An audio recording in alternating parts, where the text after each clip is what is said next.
to get Coach Golding the money he needs for his new suit.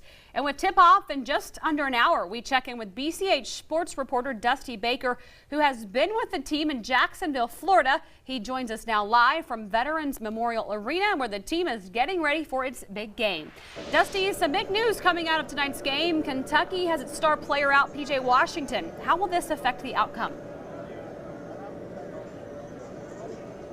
Yes, Stacey, unfortunately for Kentucky, they're going to be without their best player in P.J. Washington, a sophomore who averaged 14.5 points per game. Now, when you look at Kentucky as a whole, though, their depth will overcome without even P.J. They're going to have a guy step up with the name E.J. Montgomery. And so, of course, with the depth, they also have speed and athletic ability that will combat ACU. They're going to have to do everything they can to still defeat this Kentucky team, even without their best player. Kentucky is a huge threat.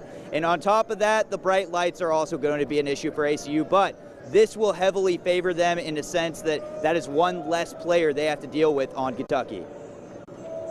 You've watched this ACU team play all year, and being a big sports fan, you know the numbers for Kentucky. So what is your prediction for tonight's game?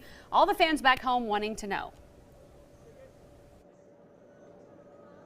Yeah, I mean, one thing, Stacey, is that you have to look at the depth, as I had mentioned before. And so Kentucky definitely has better depth overall than ACU does at this time. There's no joke about that. I mean, on paper, Kentucky is the better team, and that's why they're the 2 seed, and that's why ACU is the 15 seed.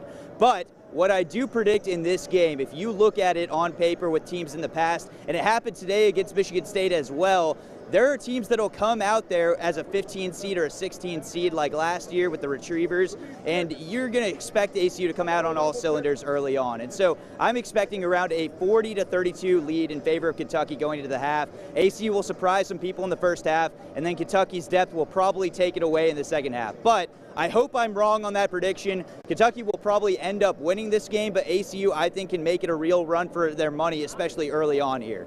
All right, looks like it's going to be a good game out there. We will be watching. Keep up the good work.